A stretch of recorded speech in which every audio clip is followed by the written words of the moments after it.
اعوذ باللہ من الشیطان الرجیم بسم اللہ الرحمن الرحیم رب اشرح لی صدری ویسر لی امری واحلل عقدۃ من لسانی یفقہوا قولی اللہم فقہنا فی الدین رب یسر ولا تعسر وتمم بالخیر وبک نستعین رب زدنی علما رب زدنی علما رب زدنی علما۔ السلام علیکم ورحمۃ اللہ وبرکاتہ۔ وعلیکم السلام ورحمۃ اللہ وبرکاتہ۔ کیا حال ہے آپ لوگوں کا؟ الحمدللہ، آپ کیسے ہیں؟ الحمدللہ، اللہ پاک کا احسان ہے۔ اللہ کے فضل سے ہم نے آج جو یہ سیشن رکھا ہے اس کا ہم آغاز کرتے ہیں۔ ہمارا سیشن جو ہے وہ استقبال کے پر ہے، استقبال رمضان پر، جو اللہ رب العزت نے رمضان کا مبارک مہینہ جو ہے وہ ہمیں عطا کیا ہے۔ سلف صالحین جو ہیں وہ 6 ماہ تک اس بات کی دعا کرتے تھے کہ اللہ رب العزت ہمیں اس مہینے تک پہنچا دے، اور جب وہ پہنچ جاتے اور اس میں نیکیاں کرتے اور اللہ رب العزت کے ہاں التجا کرتے اور روزے رکھتے، تو اس کے 6 ماہ بعد جب یہ ماہ گزر جاتا تو باقی کے جو مہینے ہوتے ان میں کیا کرتے، اللہ رب العزت سے دعا کیا کرتے تھے کہ اللہ تعالی ہماری نیکیوں کو قبول کرے۔ ٹھیک ہے، جیسے بھی اگر کوئی ہمارا تہوار آتا ہے، کوئی ایونٹ آتا ہے، کوئی شادی ہوتی ہے، کچھ بھی ایسے اوکیزنس آتے ہیں تو ہم ان کے لیے پریپیئر کرتے ہیں اپنے آپ کو اور چیزوں کو، اور ہر لحاظ سے ہم اس کی تیاری کرتے ہیں تاکہ وہ ہمارا ایک اچھے طریقے سے وہ ایونٹ جو ہے وہ ہو سکے۔ ٹھیک ہے، تو اسی طرح ہی رمضان جو ہے وہ اللہ رب العزت کا ایک رحمت ہے ہمارے اوپر، ایک برکت والا مہینہ جو ہے وہ اللہ تعالیٰ نے ہمیں عطا کیا ہے۔ تو اگر ہم اس کی تیاری کر لیں گے پہلے سے اور سب چیزوں کو پلان کر لیں گے نا، تو انشاءاللہ اللہ کی توفیق سے ہمارا جو یہ مہینہ ہے ہم اس کو بہتر طریقے سے یوٹیلائز کر سکیں گے۔ لیکن اگر جس طرح ہم چیزوں میں یا جیسے ایگزام ہال میں یا کسی بھی طرح کہیں بھی جانے کی اگر ہم پریپریشن نہیں کرتے تو ہم اس چیزوں کو اچیو اس کے جو ثمرات ہیں نا، رزلٹس جو ہیں ان کو ہم اچیو نہیں کر پاتے۔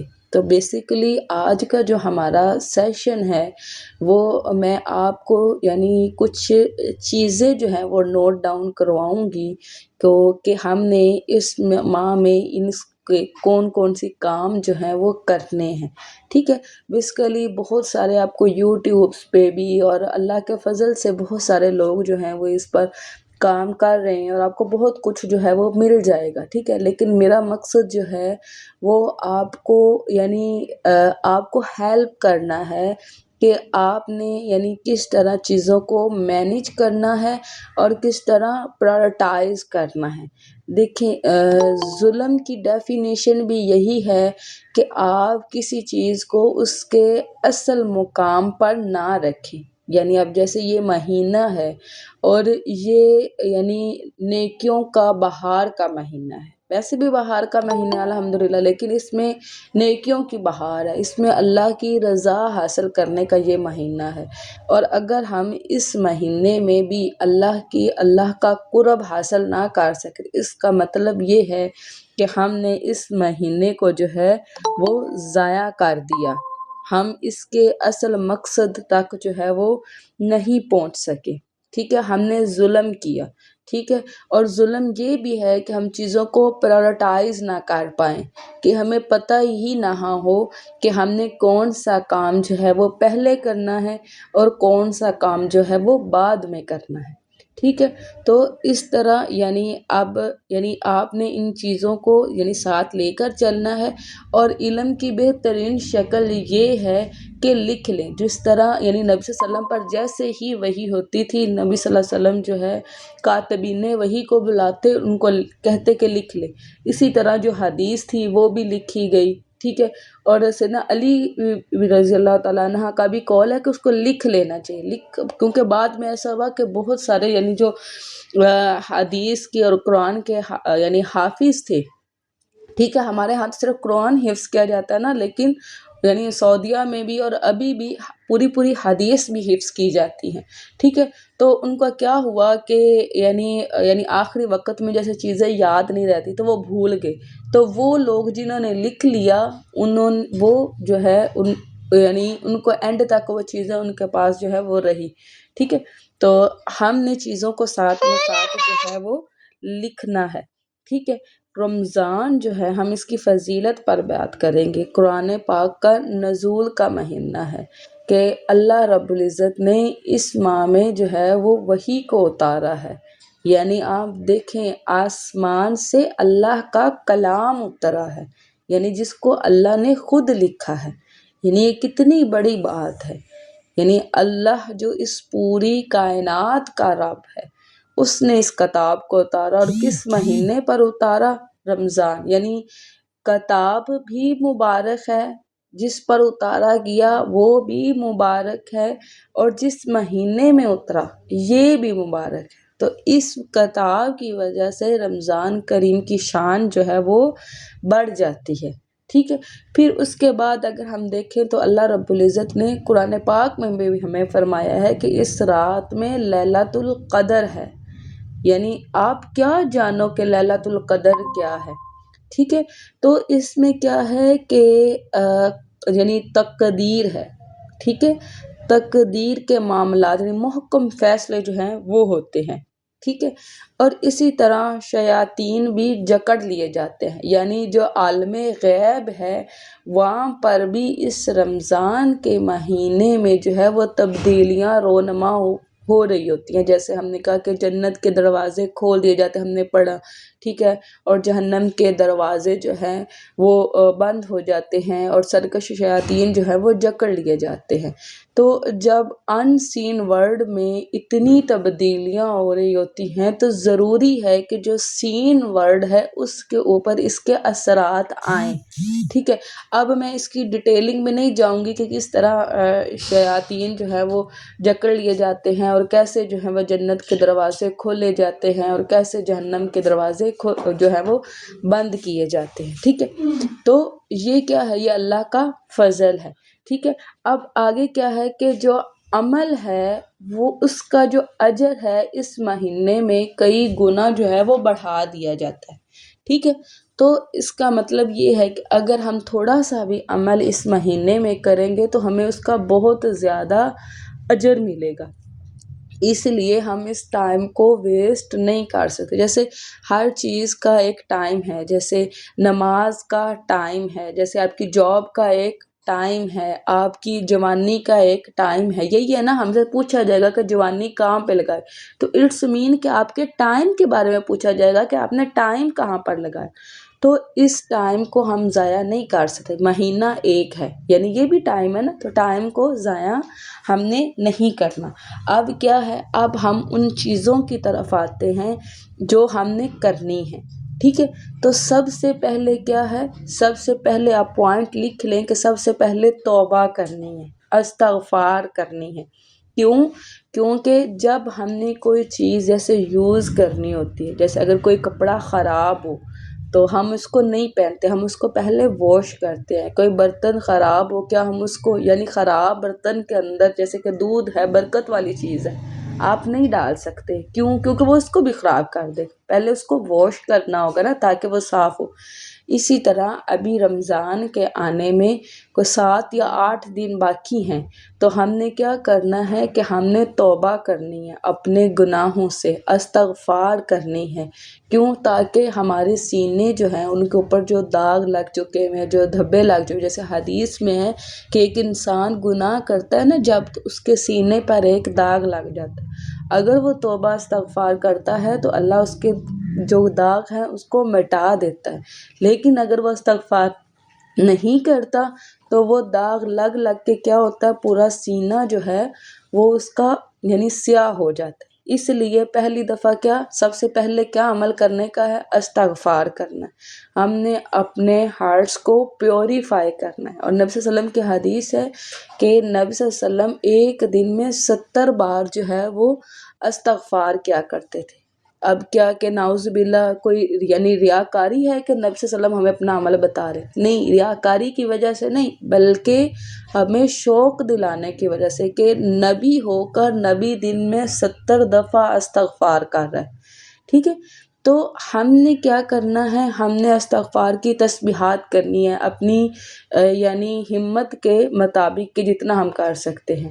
ہم نے اپنی اصلاح کرنی ہے رمضان سے آنے سے پہلے یعنی تاکہ ہم ایک اچھے دل کے ساتھ جو ہے اس پر یعنی عمل کر سکے اور اس کو لے کر چل سکے۔ اور جو اللہ کے ہاں اللہ تعالیٰ فرماتے ہیں کہ جو شخص جو ہے میرے ہاں توبہ کرتا ہے نا اپنے گناہوں کی، تو جتنا یعنی کوئی شخص یعنی ایک شخص صحرا میں ہے، اس کا سارا مال جو ہے وہ ایک اونٹ پر ہے، اور وہ اونٹ گم ہو گئے، اور اس کو اب یہ ہے کہ اب بس میری زندگی ختم ہونے والی ہے، کیونکہ صحرا میں انسان اونٹ کے بغیر گزارا نہیں کر سکتا، ٹھیک ہے؟ تو اب وہ انتظار کرتا ہے کہ کب مجھے موت آئے، لیکن اچانک سے اس کو کیا ہوتا ہے کہ اس کا اونٹ جو ہے وہ مل جاتا ہے، اور اس اونٹ ملنے کی اس کو اتنی خوشی ہوتی ہے کہ اس خوشی کے مارے میں وہ غلط فکرہ کہہ لیتا ہے کہ یہ کہتا ہے کہ میں رب ہوں اور اللہ میرا بندہ ہے، یعنی اس نے یہ کہنا تھا کہ میں اللہ کا بندہ ہوں اور اللہ میرا رب ہے، وہ فکرہ الٹ کہہ دیتا ہے اس خوشی میں۔ تو اللہ تعالیٰ فرماتے ہیں کہ اس خوشی سے بھی زیادہ مجھے اس بات پر خوشی ہوتی ہے کہ جب میرا بندہ جو ہے وہ مجھ سے معافی طلب کرتا ہے، کیونکہ اس کو پتہ ہے کہ اس کا کوئی رب ہے۔ تو سب سے پہلے کیا ہے کہ آپ نے اپنے آپ کو جو غلطیاں ہوئی، جو کمیاں ہوئی، جو گناہ ہوئے صغیرہ کبیرہ، آپ نے 2 نفل جو ہیں وہ توبہ کے پڑھنے ہیں، اور اس کے بعد کیا کرنا ہے، اللہ رب العزت سے سچے دل سے توبہ کرنی ہے۔ دوسری جو بات ہے، دوسرا پوائنٹ آپ نوٹ کر لیں گے، وہ ہے نیت۔ امام بخاری نے جب سب سے پہلے بخاری لکھی نا، تو جو پہلی حدیث ہے وہ کس چیز کی ہے؟ وہ نیت کی ہے کہ انما الاعمال بالنیت، اعمال کا درمدر نیتوں پر ہے۔ اور اللہ ایسا رحیم ہے کہ انسان جب کوئی نیک عمل کرنے کی نیت کرتا ہے نا، تو اللہ تعالیٰ اس نیت پر اس کو اجر دیتے ہیں، پھر جب وہ عمل کر لیتے ہیں نا تو اس عمل پر اس کو جو ہے وہ اجر دیتے ہیں۔ اور اسی جب کوئی برا کام کرنے کا ارادہ کرتا ہے، ٹھیک ہے، اور پھر وہ برا کام نہیں کرتا، اللہ پھر اس کو اجر دیتے ہیں، کیونکہ اس نے نیت کی تھی لیکن کیا نہیں۔ اس کا مطلب یہ ہے کہ انسان کی نیت پر جو ہے وہ یعنی اجر جو ہے وہ بیس کرتا ہے۔ تو آپ نے کیا کرنا ہے، سب سے پہلے نیت باندھنی۔ نیت میری اساتذہ فرمایا کرتی تھی کہ ایک ایسی چیز ہے نا کہ اگر آپ اپنے گھر کا واش روم بھی صاف کر رہے ہیں نا، اس پر بھی آپ کو اجر مل سکتا ہے کہ آپ نے اللہ کے بندوں کو راحت پہنچائی ہے صفائی کے ذریعے۔ جس طرح ایک دفعہ نبی صلی اللہ علیہ وسلم نے یعنی مسجد کی دیوار پر تھوک لگا ہوا دیکھا، تو نبی صلی اللہ علیہ وسلم نے اس کو برا جانا، تو پھر ایک عورت نے کیا کیا، اس کو صاف کیا اور اس جگہ پر خوشبو لگا دی، تو نبی صلی اللہ علیہ وسلم نے اس کو دعا دی، یعنی کیا ہوا کہ وہ راحت فیل کی نا انہوں نے۔ اسی طرح ہی نیت جو ہے اس کا تعلق آپ نے قائم رکھنا ہے، یعنی سحری بنا رہے ہیں یا افطاری بنا رہے ہیں یا کوئی بھی عمل آپ کر رہے ہیں، آپ نے نیت ضرور رکھنی ہے کہ آپ وہ عمل کیوں کر رہے ہیں، ٹھیک ہے؟ چاہے آپ یعنی اپنے بچوں میں ہیں، آپ جاب پر ہیں، آپ گھر میں ہیں، جس بھی حالت میں آپ نے، مومن جو ہوتا ہے وہ ہمیشہ الرٹ رہتا ہے، مومن کے ہاں کوئی چھٹی نہیں ہوتی، ٹھیک ہے؟ اب نیت جو ہے جیسے زکوٰۃ کی کر لی، صدقات کی کر لی، قیام اللیل کی کر لی، قرآن کی کر لی، اس میں آپ پلاننگ بہت ضروری ہے۔ یہ نہ ہو کہ آپ نیت تو کر لیں لیکن کیا ہے، پلاننگ ہی نہیں ہے۔ تو آپ نے چیزوں کو ڈیوائیڈ کرنا ہے کہ کس ٹائم پر میں نے کیا کرنا ہے، اس وقت یعنی اس کا ٹائم کتنا ہوگا، اس وقت میں کر کیا رہی ہوں گی، وہ ساری چیزیں آپ نے مینیج کرنی ہے۔ یعنی جب انسان کسی چیز کے لیے، جیسے فار ایگزامپل اگر آپ نے لاہور جانا ہے تو آپ اس کے لیے یعنی اپنا بیگ بھی بنائیں گے، آپ دیکھیں گے کہ آپ نے کس روڈ کے تھرو جانا ہے، آپ نے کون سی کنوینس جو ہے وہ یوز کرنی ہے، آپ نے کتنے بجے نکلنا ہے، کتنے بجے۔ یہ نہ ہو کہ نیت تو آپ ساری بنا لیں کہ میں نے یہ بھی، لیکن اس کے مطابق چیزوں کو یعنی اپنے فائنینس کو، اپنے ٹائم کو، اپنی ایکٹیویٹیز کو اس کے اکارڈنگ نہ کرے تو پھر تو وہ کام کبھی بھی نہیں ہو پائے گا۔ تو انشاءاللہ ہم نے اس رمضان جو ہے وہ اپنی طرف سے اللہ کا قرب حاصل کرنے کی کوشش کرنی ہے۔ تو اس لیے چیزوں کو اس کے اکارڈنگ کرنا، یعنی جن چیزوں کی آپ نے نیت بنائی ہے اس نیت کو لکھ کر اس کے نیچے آپ نے پراپر پلاننگ بھی لکھ دیا کہ میں نے کس ٹائم پر کرنا ہے۔ جیسے اگر آپ نے قیام اللیل کرنا ہے تو اس کے لیے بہت ضروری ہے کہ رات کو ہی آپ چیزیں یعنی پلان کر کے سوئیں گے، ٹھیک ہے۔ تو اس لیے آپ نے اپنی نیتیں بھی لکھنی ہیں اور ان کے آگے پلاننگ بھی لکھنی ہے تاکہ وہ اچھے سے مینیج ہو سکے اور آپ کو ان کے ریزلٹس مل سکے۔ اب ہم تیسرے پوائنٹ کی طرف آتے ہیں۔ تیسرا پوائنٹ ہمارا کون سا ہے؟ رمضان اور قرآن پاک کی تلاوت، کیونکہ یہ بہت ضروری ہے۔ قرآن پاک جو ہے وہ رمضان میں اترا ہے، اب اس بات کا حق ہے کہ ہم اس کو پڑھیں۔ تو اگر ہم یعنی نبی صلی اللہ علیہ وسلم کی یعنی سیرہ کو دیکھیں تو اس سے ہمیں کیا ملتا ہے کہ سیدنا جبرائیل علیہ السلام ہر رمضان جو ہے وہ آ کر کیا کرتے تھے، نبی صلی اللہ علیہ وسلم کو دورہ قرآن جو ہے وہ کروایا کرتے تھے، ٹھیک ہے۔ وہ پڑھا کرتے تھے، یعنی سیدنا جبرائیل علیہ السلام پڑھتے تھے اور نبی صلی اللہ علیہ وسلم اس کو سنتے تھے۔ تو اس لیے لازمی جو ہے وہ آپ نے دورہ قرآن کی کلاسز لینی ہے، وہ کوئی بھی پلیٹ فارم ہو۔ اللہ کے فضل سے، اللہ کی توفیق سے یہ اللہ نے ایک پلیٹ فارم دیا ہے جس میں اللہ نے مجھے اور آپ کو اس پر چنا ہے، تو آپ نے اس کے ساتھ جڑے رہنا ہے۔ یا کوئی بھی اور یعنی اگر آپ فزیکل کوئی کلاسز لینا چاہتے ہیں آپ فزیکل لے لیں، اگر آپ یعنی آن لائن لینا چاہتے ہیں آپ آن لائن، لیکن کسی نہ کسی یعنی طریقے سے آپ نے دورہ قرآن کے ساتھ لازمی جڑنا ہے، ٹھیک ہے۔ یہ ہمارے نبی کا طریقہ اور ہمارے نبی کی سنت ہے کہ اس مہینے میں ایک دفعہ تو ضرور جو ہے وہ قرآن کا دور کیا جائے، ٹھیک ہے۔ دوسری بات، اب قرآن پاک میں جب ہم پڑھتے ہیں نا تو ہمیں پتہ چلتا ہے کہ سننے کا بھی ہے، ٹھیک ہے، تلاوت کا ہے، غور و فکر کا ہے، عمل کا ہے، یہ 4 سٹیپ ہیں، ٹھیک ہے۔ اب آپ دیکھیں کہ آپ نے تلاوت کو سننا کس ٹائم پر ہے، ٹھیک ہے، کہ قرآن کو خوب ٹھہر ٹھہر کے جیسے پڑھو۔ تو اب پڑھنے کا ایک دوسری سٹیج ہے، پہلے ہے سننے کی سٹیج، ٹھیک ہے۔ تو آپ کیا کریں، جیسے کچن میں آپ کام کریں آپ ساتھ میں تلاوت، اس طرح پورے ایپس ہیں جس پہ پورا قرآن پاک یعنی ریکارڈ کیا ہوا ہے، آپ ان کو ڈاؤن لوڈ کر لیں۔ آپ روزانہ 1 پارہ 2 پارے جو ہیں، جس طرح کچن میں آپ سحری بنا رہے ہیں، افطاری بنا رہے ہیں، کوئی کام کر رہے ہیں، ڈرائیونگ کر رہے ہیں، میں صرف آپ کو بتا رہی ہوں، آپ کو یہ جو چھوٹے ٹائم کے یعنی پیچز ہوتے ہیں نا، اس کو آپ یوٹیلائز کرنا ہے۔ آپ نے ڈرائیونگ آپ خاموشی سے بھی تو کر رہی ہیں تو آپ نے اس کو سن کے کر لینی ہے، ٹھیک ہے۔ جھاڑو آپ خاموشی سے بھی تو دے رہی ہیں، ساتھ میں آپ نے قرآن کو جو ہے وہ پلے کر لینا، یعنی سننا ہے۔ تو اس طرح آپ لکھ لیں کہ کس ٹائم میں آپ قرآن کو سنیں گی، ٹھیک ہے۔ اب دوسرا ہے تلاوت کا، کہ اب قرآن کو خوب آپ نے پڑھنا بھی ہے، ٹھیک ہے، کہ جس طرح یعنی رتل القرآن ترتیلا، کہ ٹھہر ٹھہر کے پڑھنا، تو یہ تلاوت کا حصہ ہے۔ اپنے ٹائم کو آپ نے اس طرح مینیج کرنا ہے کہ کس ٹائم پر آپ نے جو ہے وہ قرآن کو پڑھنا ہے، یعنی یہ قرآن کا حق ہے کہ آپ نے اس کو خوش الحانی کے ساتھ پڑھنا ہے، ٹھیک ہے۔ اگر آپ کو جیسے نہیں آتا تو آپ کوئی تجوید کا کورس جوائن کریں یا کچھ، یاد رکھیں اتنی چیزیں یعنی وہ عمل جو تھوڑا ہو اور کنسسٹنسی کے ساتھ ہو، اللہ کے ہاں وہ عمل زیادہ قابل قبول اور پسندیدہ ہے بنسبت اس عمل کے کہ جو زیادہ ہو لیکن 1 دن یا 2 دن جو ہے وہ کر کے اس کو چھوڑ دیا جائے، ٹھیک ہے۔ شروع میں یعنی اب آپ نے یعنی اب یہ 7 دن پہلے جو ہے وہ اس لیے سٹارٹ کیا گیا ہے کہ آپ کی پریکٹس ہو جائے، ٹھیک ہے۔ جب آپ یعنی رمضان میں جائیں تو آپ یعنی آپ کی وہ روٹین بن چکی ہوئی ہو، ٹھیک ہے۔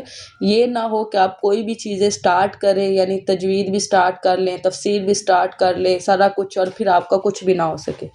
تو آپ نے یعنی اس قرآن کو ڈیوائڈ کر لینا کہ کتنا حصہ میں 1 دن میں پڑھوں گی تو میری تلاوت جو ہے وہ یعنی میرا قرآن مکمل ہوگا۔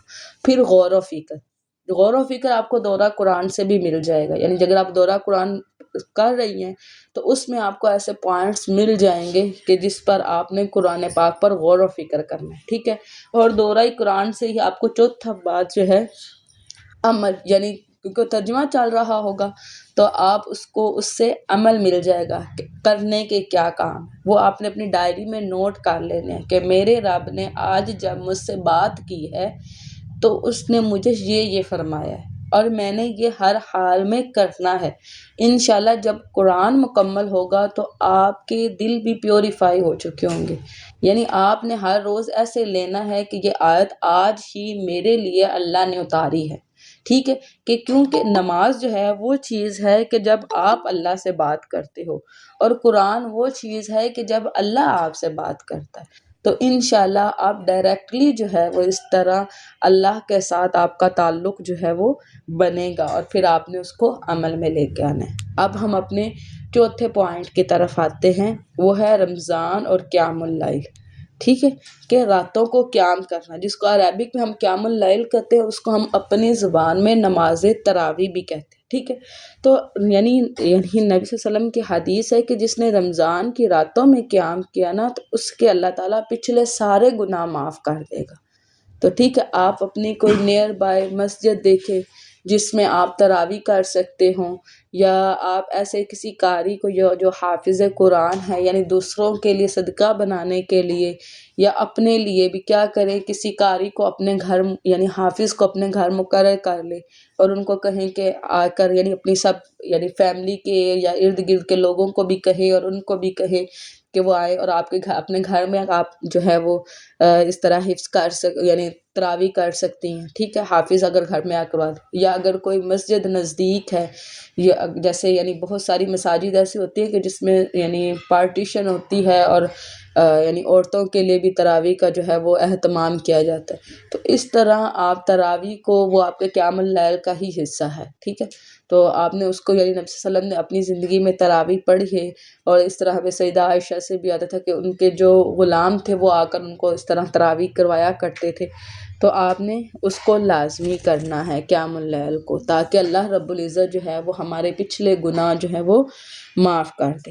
اب کیا ہے رمضان میں روزے، دیکھیں روزے جو ہے نا اس کی ڈیفرنٹ سٹیجز ہیں، اور روزے جو ہے یہ صرف اور صرف یعنی امت محمدی پر ہی فرض نہیں کیے گئے، بلکہ ہم سے پہلے جو امتیں ہیں نا ان پر بھی فرض کیے گئے، اور اس کے ڈیفرنٹ ورڈز جو ہے وہ یوز کیے گئے ہیں، جس کی وجہ سے جو سلف صالحین ہیں انہوں نے اس کی کیٹیگریز بنائی ہیں، ٹھیک ہے، یعنی سٹیجز ہیں کہ کس طرح آپ، جس طرح ہم نے رمضان کو 3 حصوں میں تقسیم کیا، اسی طرح انہوں نے روزے کی سٹیجز بنائی ہوئی، جیسے کہ جب سیدہ مریم ہم قرآن پاک میں سیدہ مریم کا جو ہے وہ بات یعنی قصہ جو ہے وہ پڑھتے، تو اللہ رب العزت نے کیا فرمایا تھا کہ اگر کوئی تم سے پوچھے تو تم کہہ دینا کہ میں روزے سے ہوں۔ اس کا کیا مطلب بنتا ہے کہ مطلب یعنی میں بول نہیں سکتی، ٹھیک ہے، یعنی ان کا جو روزہ تھا اس میں یہ تھا کہ منہ سے بولنا نہیں ہے، ٹھیک ہے، اب ہمیں اس میں اجازت دی گئی ہے کہ ہم نے بولنا ہے، لیکن ہم کوئی ایسی بات نہیں کر سکتے جو قابل قبول نہ ہو اللہ کے لیے، ہم صرف وہی بات کریں گے جو خیر کی بات ہو۔ تو اسی طرح صوم جو ہے ایک لفظ جو استعمال کیا گیا ہے، جیسے سیام ہے پھر صوم ہے، تو یعنی قرآن پاک میں بعض جگہ پہ سیام کا لفظ استعمال ہوا ہے اور بعض کا صوم میں۔ تو سیام کیا ہے کہ انسان بدنی طور پر اپنے آپ کو کھانے پینے سے روک لے، ٹھیک ہے، اور صوم کیا ہے، صوم وہ دوسری یعنی کیٹیگری ہے کہ جس میں انسان اپنے منہ کا بھی روزہ رکھے، اپنے کان کا بھی، اپنی آنکھوں کا بھی، یعنی ہر وہ چیز جس سے اللہ تعالیٰ نے حکم دیا ہے اس سے یعنی وہ کرنا ہے، اور جس کے نہ کرنے کا کہا ہے اس سے رک جانا ہے۔ تو جب آپ یعنی پہلی کیٹیگری یعنی کھانے پینے سے، دوسری کیٹیگری یعنی تمام گناہوں سے، جب یہ دونوں سٹیجز آپ جو ہے وہ کراس کر لیں گے تو اللہ تعالیٰ آپ کو تقویٰ کی سٹیج پر لے آئے گا۔ وہ کیا ہے، وہ دل کا ہے، آپ کا تعلق جو ہے وہ اللہ سے بن جائے گا، پھر آپ کو اللہ کا قرب نصیب ہوگا۔ تو روزہ جو ہے یہ وہ چیز ہے کہ جو اللہ کے ذمہ ہے، اللہ تعالیٰ نے فرمایا نا کہ ہر ایک چیز کا یعنی اجر ہے، اور جو روزہ ہے وہ میرے ذمہ ہے کہ میں جس کو چاہوں جتنا چاہوں اس کا اجر دے دوں، اور اللہ تعالیٰ کو روزے دار کے منہ کی خوشبو جو جس کو ہمیں یعنی وہ خالی پیٹ رہنے کی وجہ سے ایک طرح کی وہ جو اسمیل ہوتی، تو اللہ تعالیٰ کہتے ہیں کہ وہ مجھے عنبر سے بھی زیادہ پیاری ہے۔ ٹھیک ہے، تو ہم نے اس رمضان ان روزوں کے تھرو جو ہے وہ اللہ رب العزت کا قرب حاصل کرنا ہے کہ ہم اللہ سے جڑ جائے، اللہ کا رنگ جو ہے وہ ہمارے اوپر نظر آئے، صبغت اللہ. ٹھیک ہے، اب ہم جاتے ہیں اپنے چھٹے پوائنٹ کی طرف، اور وہ کیا ہے؟ وہ ہے رمضان میں سحر و افطار. ٹھیک ہے، سحری کس کو بولتے ہیں؟ فجر سے پہلے جو ہے نا آخری کھانا جو ہوتا ہے اس کو ہم سحری بولتے ہیں. ٹھیک ہے، تو سحری جو ہے وہ لازمی کرنی ہے. بعض اوقات ہمارے ہاں یہ ہوتا ہے کہ رات کو ہی نیت باندھ کے سو جاتے ہیں، ٹھیک ہے، یا اگر لیٹ سوئے ہیں تو اسی وقت ہی کھانا کھا کے جو ہے وہ سو جاتے ہیں. تو ایسا نہیں کرنا. یعنی نبی صلی اللہ علیہ وسلم سے ہمیں ملتا ہے کہ نبی صلی اللہ علیہ وسلم نے جو فرمایا ہے کہ سحری کھایا کرو، یقیناً سحری کھانے میں برکت ہے. یعنی برکت رکھی ہے اللہ نے اس طرح. اس سے کیا ہوتا ہے کہ آپ کے اندر جو ہے وہ بہت ساری رحمتیں اور اللہ کا فضل جو ہے وہ جمع ہو جاتا ہے. یہ اللہ کی دی ہوئی برکت ہے، اس کو ہم ترک نہیں کر سکتے. اور نبی صلی اللہ علیہ وسلم نے فرمایا کہ یہ اللہ کی دی ہوئی برکت ہے، اس کو ترک نہیں کیا کرو. یعنی اللہ تعالیٰ نے موٹیویٹ کیا، یعنی نبی صلی اللہ علیہ وسلم نے موٹیویٹ کیا ہے کس بات پر؟ سحری کھانے پر. بے شک آپ پانی پی لیں وہ بھی سحری ہے، یا کچھ کھجوریں ہی کھا لیں وہ بھی سحری ہے. ٹھیک ہے، اور اس وقت میں اللہ اور اللہ کے فرشتے جو ہیں وہ دعائیں کرتے ہیں سحری کھانے والے کے لیے. ٹھیک ہے، اور تیسری چیز کیا ہے کہ جو یعنی اہل کتاب ہیں وہ سحری نہیں کرتے تھے، مسلمانوں کو اللہ تعالیٰ نے سحری دی ہے. تو یہ کیا ہے؟ یہ فرق ہے کس میں؟ ہم میں اور اہل کتاب میں. ٹھیک ہے، تو ہم نے ہر حال میں سحری کرنی. اور اگر ہم قرآن پاک کی طرف دیکھیں تو اللہ تعالیٰ نے قرآن پاک میں نیک لوگوں کی جب صفات بتائی ہے تو اللہ نے فرمایا ہے کہ وہ سحری کے وقت کیا کرتے ہیں؟ استغفار کرتے. جب ہم سحری کے لیے اٹھیں گے ہی نہیں اور سحری بنائیں گے ہی نہیں تو اس طرح نہ صرف ہم اس استغفار سے محروم رہ جائیں گے، بلکہ کیا ہے کہ ہم فجر سے بھی زیادہ تر، یعنی یہ چانسز ہوتے ہیں کہ انسان فجر سے بھی محروم رہ جاتا ہے. پھر اس کا ایک نقصان یہ بھی ہے کہ اب یعنی پہلے ہی سحری کر لی یا سحری کی نہیں تو سارا دن جو ہے وہ انرجی اب ڈاؤن ہے. اور اگر آپ کی انرجی ڈاؤن ہے تو آپ کوئی بھی کام، کوئی نیکی یا خیر کا کام آپ نہیں کر سکتے، کیونکہ آپ کے اندر وہ ہمت، وہ طاقت نہیں رہی.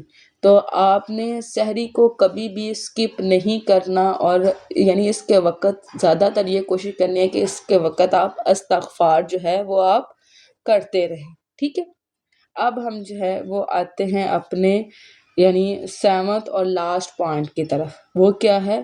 لیلۃ القدر. یہ بہت اہم رات ہے، اس کو ہم چھوڑ نہیں سکتے.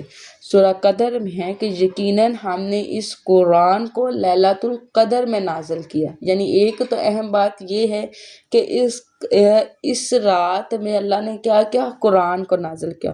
اور تم کیا جانو کہ لیلۃ القدر کیا ہے؟ یہ ایک کوسچن ہے. ٹھیک ہے، بعض اوقات ہم کوسچن اس لیے کرتے ہیں کہ اس کی امپورٹنس بڑھ جائے. جس طرح ہم کسی کو کہتے ہیں کہ تمہیں کیا پتا کہ وہ کیا چیز ہے، یعنی کیا ہے کہ اس کی شان بتانے کے لیے.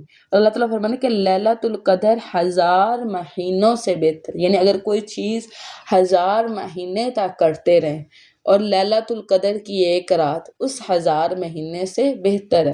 اور یہ جو 1000 مہینے اگر اس کو جمع کیے جائے تو یہ 83 سال اور 4 ماہ کا عرصہ بنتا ہے. اور سلف صالحین کہتے ہیں کہ اس رات میں اگر کوئی ایک نیکی بھی کی جاتی ہے نا، اس کا اجر اتنا ہوتا ہے کہ جتنا انسان جو ہے وہ 83 سال اور 4 ماہ تک کرتا رہا. ٹھیک ہے، یعنی اگر آپ نے 1 روپے بھی صدقہ کیا تو سوچے آپ کا صدقہ کتنا بن رہا ہے. اتنا صدقہ بن رہا ہے کہ جتنا آپ نے 83 سال اور 4 ماہ تک. انسان کی اوسط عمر کتنی ہے ہماری امت کی؟ 60 سال. حدیث میں آیا کہ اوسط عمر 60 سال ہے. تو یہ بہت ضروری ہے، آپ نے اس کو سکپ نہیں کرنا. یعنی اس کا علم نبی صلی اللہ علیہ وسلم کو تھا. ٹھیک ہے، اور نبی صلی اللہ علیہ وسلم اپنے گھر سے نکلے، لیکن کیا ہوا کہ ایک جگہ پر جھگڑا ہو رہا تھا اور نبی صلی اللہ علیہ وسلم اس کو امن میں لانے کی کوشش کر رہے تھے، اور علم جو ہے یہ اٹھا لیا گیا. تو نبی صلی اللہ علیہ وسلم نے فرمایا میں یہی بتانے کے لیے آ رہا تھا، اب اس کا علم جو ہے وہ اٹھا لیا گیا. لیکن یہ ہے کہ وہ رمضان کی آخری جو طاق راتیں ہیں ان کے اندر ہے، یعنی 21ویں رات، 23ویں رات، 25ویں رات، 27ویں رات، 29ویں رات۔ زیادہ تر ہمارے ہاں جو ہے وہ 27ویں میں تو عبادت کی جاتی ہے، لیکن دوسروں میں نہیں۔ اور بہت ساری حدیث میں 27ویں کا ذکر بھی آتا ہے، 25 کا بھی آتا ہے، 21 کا بھی آتا ہے۔ تو اٹس مین کہ یہ جو رات ہے وہ فکس نہیں ہے کہ 21 کی ہی وہ رات ہے یا 23 کی ہے، بلکہ جو نشانیاں اللہ رب العزت کے یعنی نبی صلی اللہ علیہ وسلم نے جو نشانیاں ہمیں اس کی بتائی ہیں نا، اس سے یہ پتہ چلتا ہے کہ یہ رات جو ہے وہ مووڈ ہے، یعنی کبھی 21 کو ہوگی، کبھی 23 کو، کبھی 25 کو، کبھی 27 کو، تاکہ یعنی انسان جو ہے وہ اپنی بخشش کے اور نیکی کے معاملات جو ہے وہ کرتا رہے۔ تو آپ نے اپنی جتنی بھی چیزیں ہیں ان کو یعنی اور کلوز کر کے آخری 10 دنوں سے پہلے ان کو یعنی آپ کے معاملات کا جو ہے وہ بہت کم ہو جائیں، تاکہ آپ آخری یعنی وقت میں جو ہے وہ سب سے زیادہ محنت کر سکے اور سب سے زیادہ جو ہے وہ اجر کما سکے۔ آپ نے ان راتوں کو ضائع نہیں کرنا، اس میں آپ نے دوبارہ سے اپنے آپ کو ری اسکیجول کرنا ہے کہ میں نے کتنے صدقات دینے ہیں، میں نے کتنے نوافل پڑھنے ہیں، میں نے کتنا قرآن پڑھنا ہے، ٹھیک ہے۔ یعنی 3 دن میں قرآن پڑھنے کا آیا گیا ہے کہ 3 دن کے اندر قرآن مکمل یعنی کریں تو یعنی یہ ہے کہ بعض اوقات جیسے سوال کیا جاتا ہے کہ کتنے دن میں، تو منیمم 3 دن میں، لیکن اگر اس سے بھی کم ہو یا اس سے بھی زیادہ ہو تو اس میں کوئی ایسا سختی نہیں ہے، 7 دن کی بھی ہے، ٹھیک ہے، جس طرح منزلیں ہیں قرآن کی، ٹھیک ہے۔ دوسرا کیا ہے کہ اس رات میں فرشتے اترتے ہیں، اور اتنے فرشتے اترتے ہیں جتنے کہ زمین پر کنکر ہیں، کنکروں کی تعداد کے جتنے، ٹھیک ہے۔ اور کیا ہے کہ اس رات میں تقدیریں لکھی جاتی ہیں، یعنی محکم کام جو ہے وہ ان کا فیصلہ کیا جاتا ہے، ٹھیک ہے۔ تو اللہ رب العزت کے ہاں جب ہم اپنی بخشش کا سوال کر رہے ہوں گے، اللہ تعالیٰ سے توبہ کر رہے ہوں گے، تو انشاءاللہ اللہ بڑا قدردان ہے، وہ بھی ہمارے ساتھ خیر کا معاملہ کرے۔ تو سیدہ عائشہ نے نبی صلی اللہ علیہ وسلم سے پوچھا کہ یا رسول اللہ، اگر میں اس رات کو پا لوں تو میں کیا دعا کروں؟ تو نبی صلی اللہ علیہ وسلم نے فرمایا کہ تم عفو کی دعا کرنا، یعنی بخشش کی دعا، وہی استغفار، یہ سب سے بہترین دعا، یہ ذکر بھی ہے، یہ دعا بھی ہے، ٹھیک ہے۔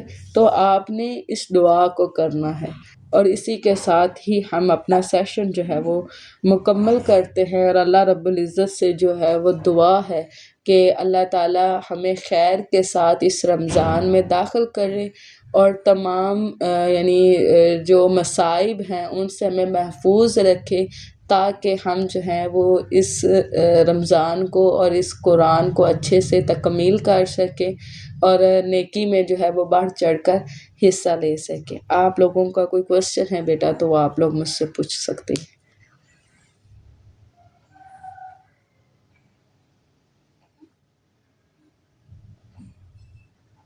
چلے بیٹا ہم پھر کلاس اینڈ کرتے ہیں۔ سبحانک اللہم و بحمدک، نشہد ان لا الہ الا انت، نستغفرک و نتوب الیک۔ السلام علیکم ورحمۃ اللہ وبرکاتہ۔